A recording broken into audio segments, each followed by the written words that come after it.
Welcome to Anita's Online Academy. This video is for class 10 science chapter 6 life processes human digestive system. In my previous two videos about human digestive system, in first video I have told you about various parts of alimentary canal, and then we have discussed all these parts, their structure in detail. Now we are going to discuss the whole process of nutrition in human beings.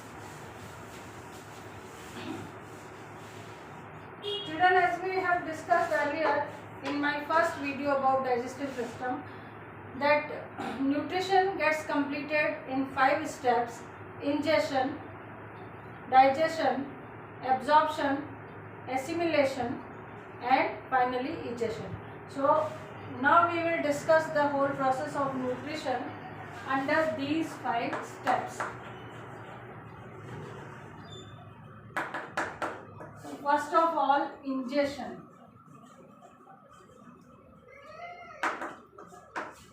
Ingestion means to intake the food item. Maybe it is some plant products or some non-veg food items, whatever it is.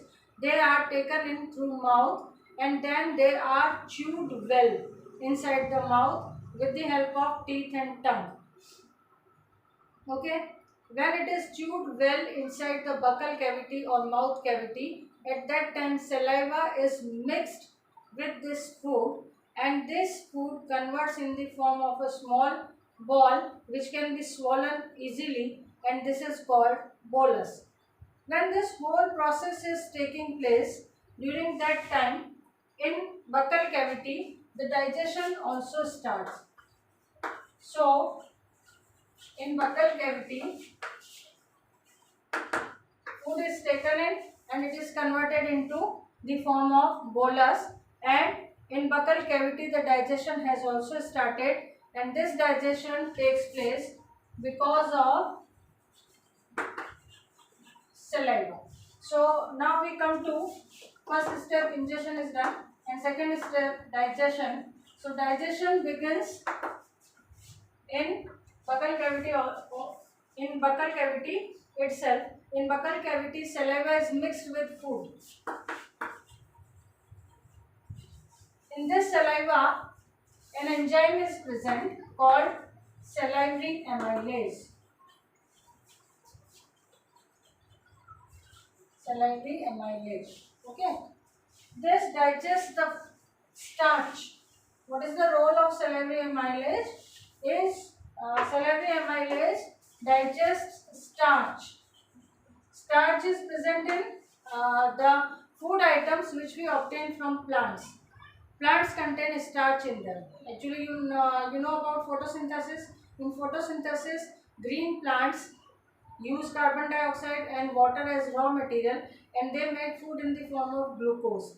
This glucose is used for various vital activities of plants. Various vital activities of plant means various activities because of which the plants are alive or animals are alive. The activities due to which we are alive and the machine of our body works are called vital activities. So plants make glucose, and this glucose helps the plants to into their vital activity, in the conduction of their vital activities. So most of the glucose is used, but still a lot of glucose is left behind, and this glucose converts into its polymers. Polymers means one molecule, then other molecule, then other molecules. Many of such molecules make a long chain, then it is called polymer, and each unit of polymer is called monomer.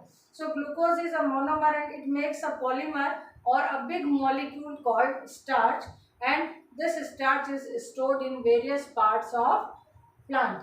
When we eat plant parts, we take vegetables and fruits and leaves of various plants. So when we take these plant parts as our food, the starch also enters our body. So this is starch. We got to know what is starch.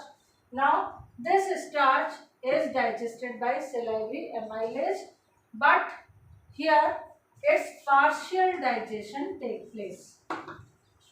Only its partial digestion takes place, by which it comes into some simple form. Actually, if it is a glucose or starch, they are various forms of sugar actually.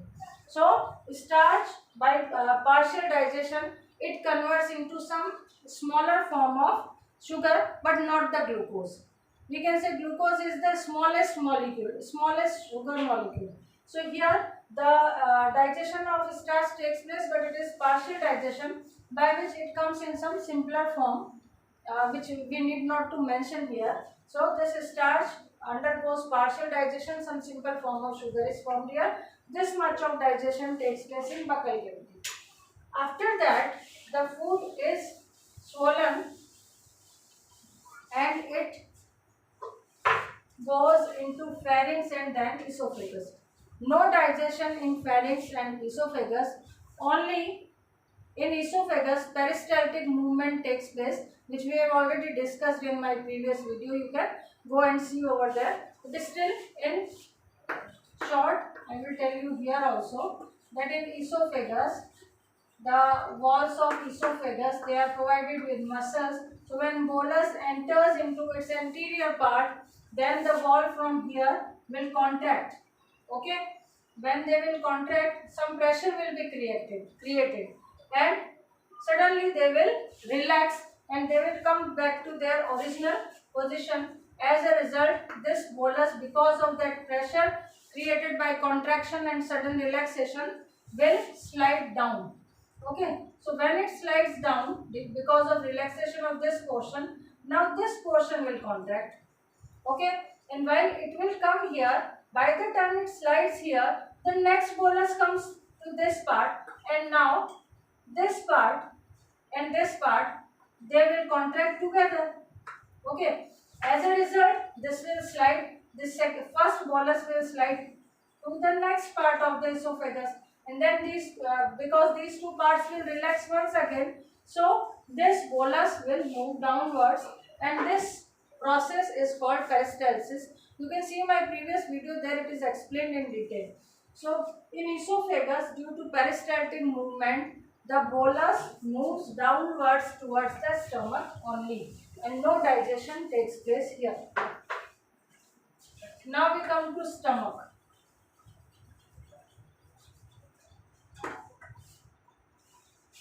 Okay, in stomach, the food stays for 4 to 6 hours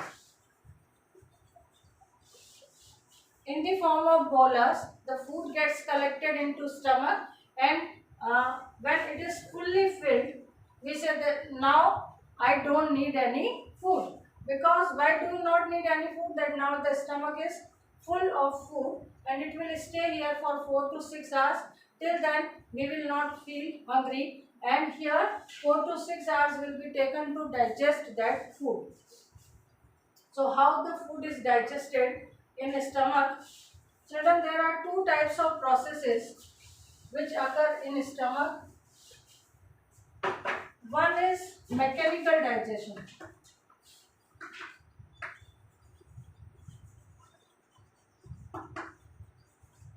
Mechanical digestion, and other is chemical digestion.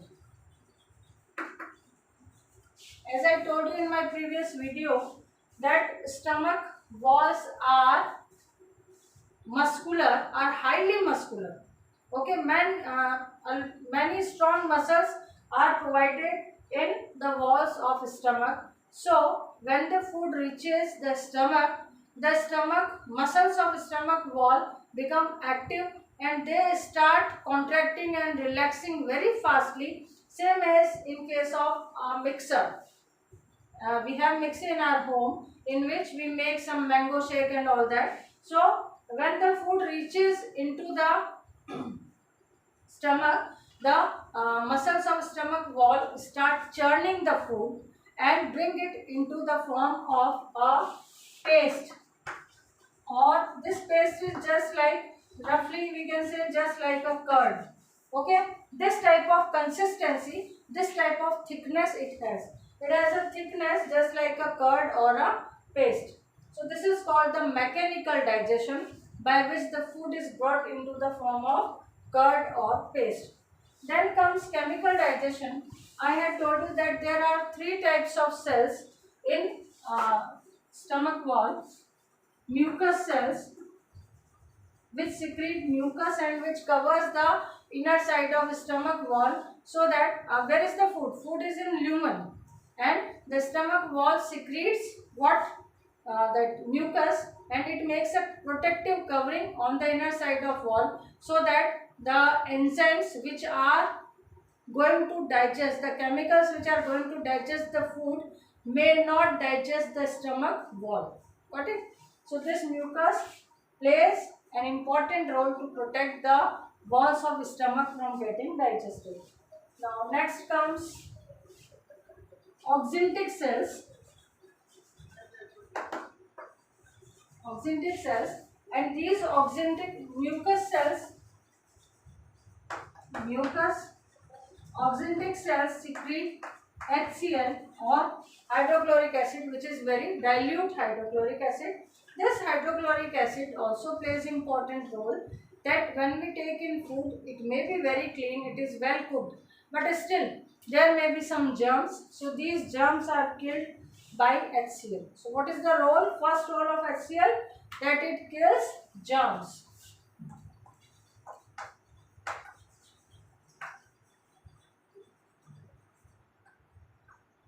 HCl.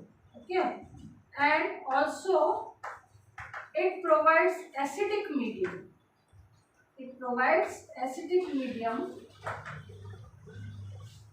in stomach, because the enzymes which are secreted in stomach, they can act in acidic medium only. So these two are the important role of HCl in stomach. Then zymogen cells. These zymogen cells, they secrete some enzyme. The name of enzyme is pepsin,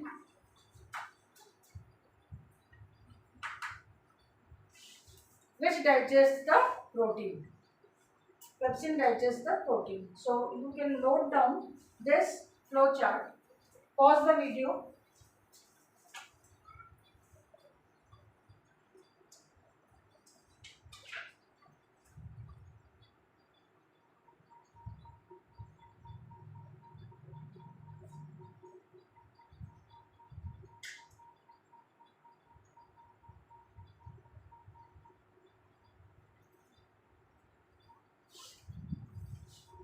Okay.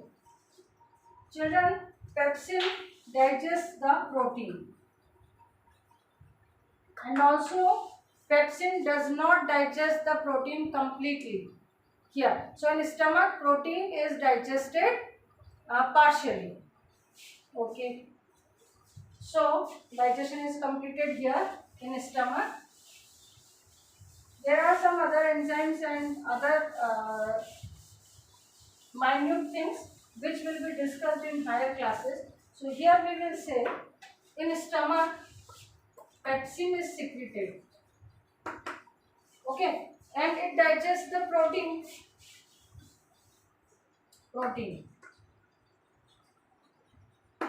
In presence of pepsin, I can write like this: pepsin is an enzyme.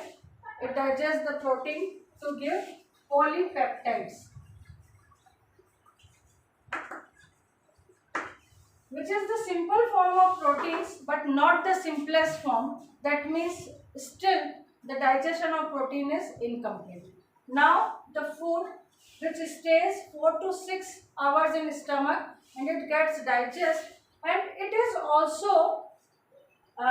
also passes from stomach to intestine in the form of small fractions, in small quantities. Okay, so the food which was turned here in the form of paste, this is called chyme, or somewhere it is written as chyle also, chyle or chyme. So this chyle or chyme, which is in the form of a paste, it passes in small quantities into the intestine. While it is passing through the intestine, at that time, two glands, that is liver and pancreas, they become active, and they have ducts through which they pour their secretions into the duodenum, and then they help in digestion of food. One important thing, children, about pancreas, you know that pancreas is a gland. Okay, good. And this liver is also a gland. We are talking about digestion. In digestion, one, buccal cavity, esophagus, and stomach. In these three organs, we have discussed the digestion. Now we are talking about intestine. And in intestine, liver and pancreas help in digestion. So I am going to tell you something about pancreas.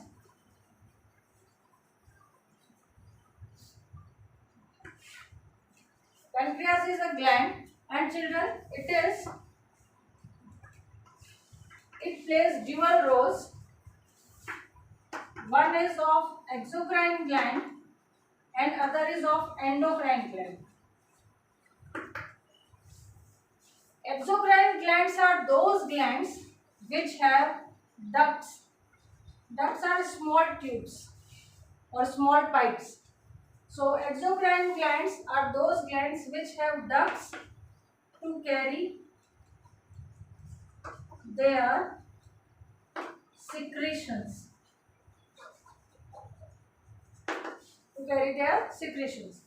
Whereas endocrine glands are those glands which do not have ducts. They do not have ducts. Then whatever is their secretion poured directly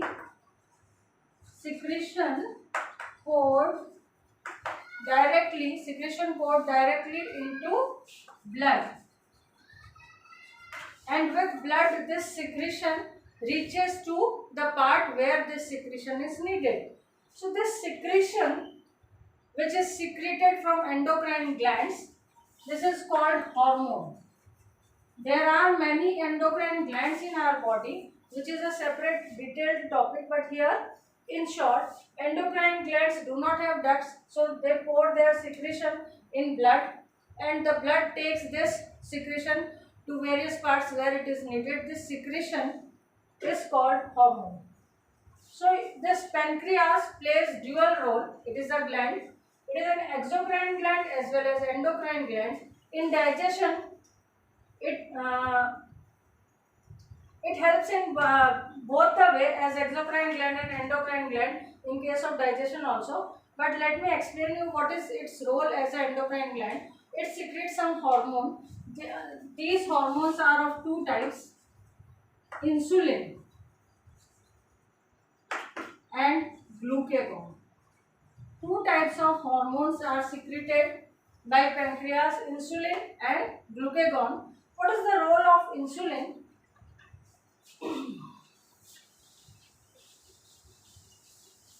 Though it does not have much concern here in digestive system, but okay, when we have started talking, we should have some extra knowledge also. There is no harm in that. So the hormones which are secreted by pancreas are insulin and glucagon. So what is their role? Children, the food which is digested in our body finally converts into glucose. This is the simplest form of sugar. Now this glucose provides us energy. It goes to all the cells, and then from respiratory system oxygen comes and it burns the glucose, and glucose converts into carbon dioxide and water, and it gives us energy. This song you have heard for many times. So this glucose is used to produce energy. Now glucose is used, extra glucose, as it is stored in the form of starch in case of plants. In case of animals, in case of human beings, this extra glucose is stored in the form of glycogen.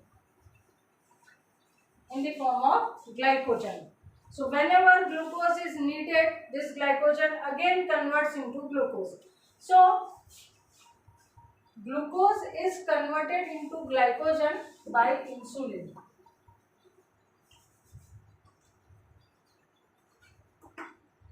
By insulin.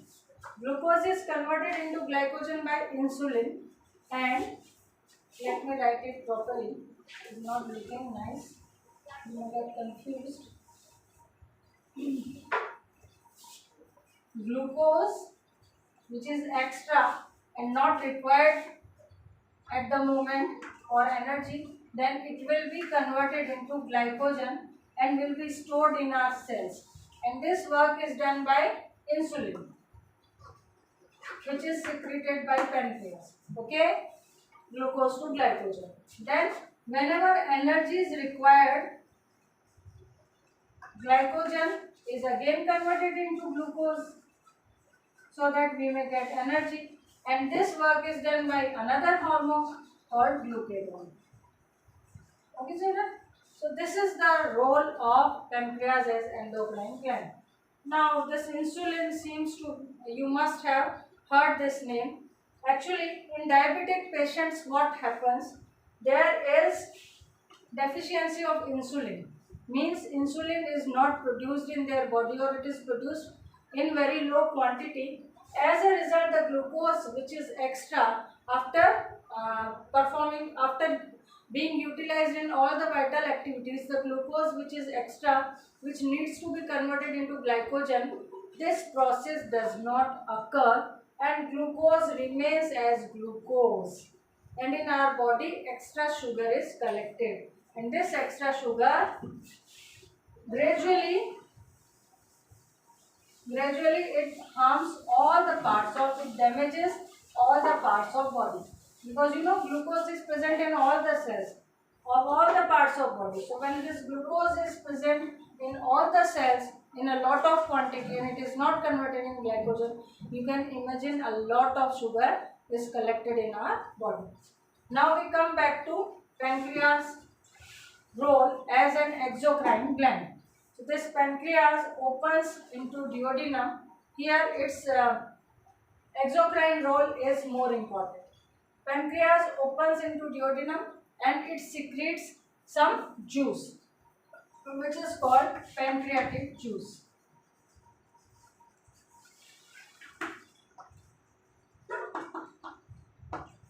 Okay, and walls of intestine, they also secrete some juice, which is called intestinal juice.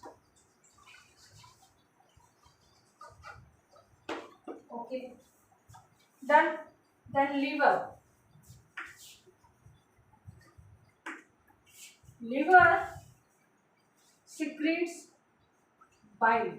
Actually, liver produces bile, and this bile is stored in gallbladder, which is a pouch-like structure. In this gallbladder, the bile is stored, and this bile is secreted by this gallbladder into the duodenum. Okay. Now let us see what is the role of bile. This bile contains many salts. In this bile, salts are there. What is the role of salts? They act on fats. Some fats are there in our body. So, they convert these fats into small globules. Fats are converted into small globules. Globules means just small drops. Okay. So, fat is converted into small droplets, which are called fat globules. So, fat is converted into fat globules, and this process is done by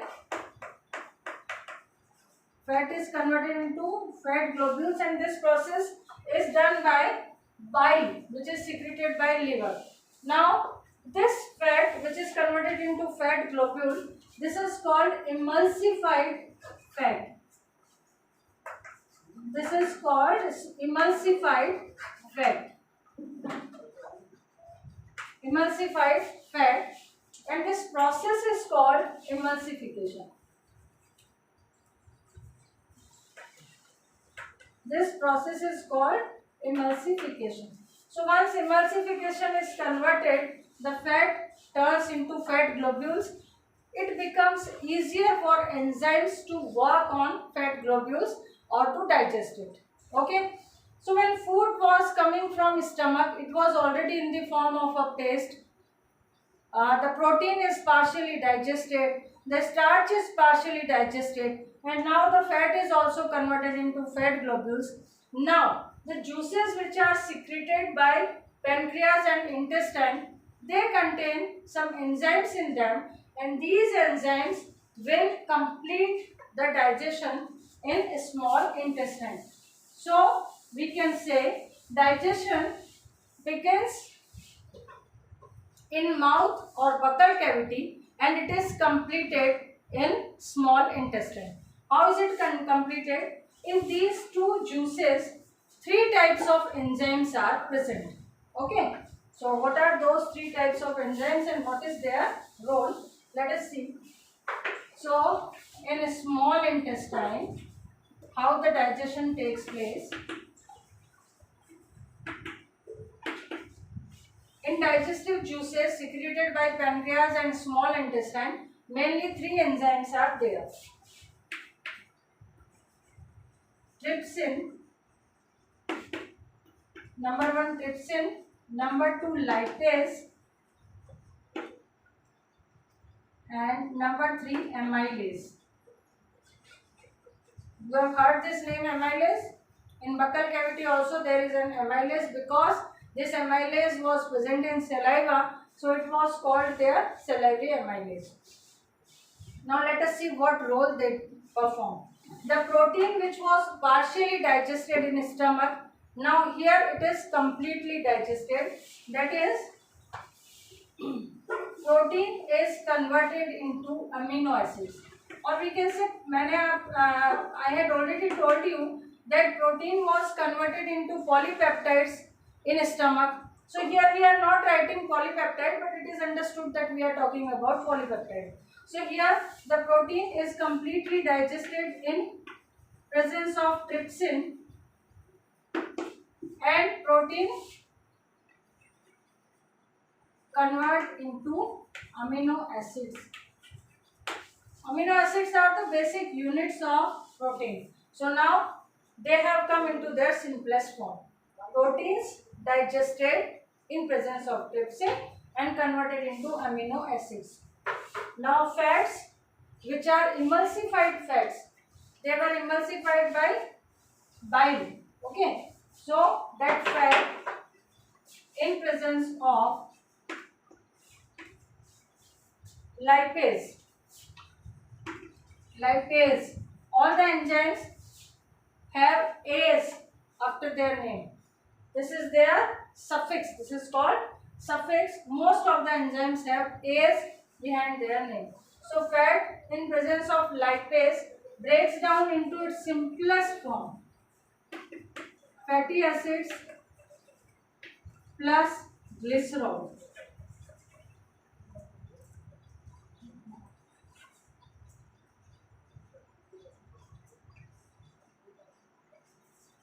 Fatty acid plus glycerol is the simplest form of fats. Now amylase, the starch which was partially digested in buccal cavity, it is completely digested here in a small intestine. Starch. It converts into what? Glucose, which is the simplest form of sugar. And this digestion is brought about by amylase. That is, starch breaks down into glucose in presence of starch. Protein is converted into amino acids in presence of trypsin. Fat is converted into fatty acids and glycerol in presence of lipase.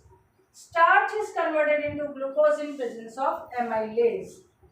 And here in small intestine, the digestion is completed.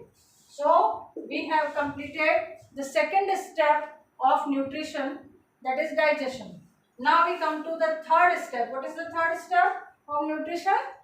absorption. So we will talk about absorption.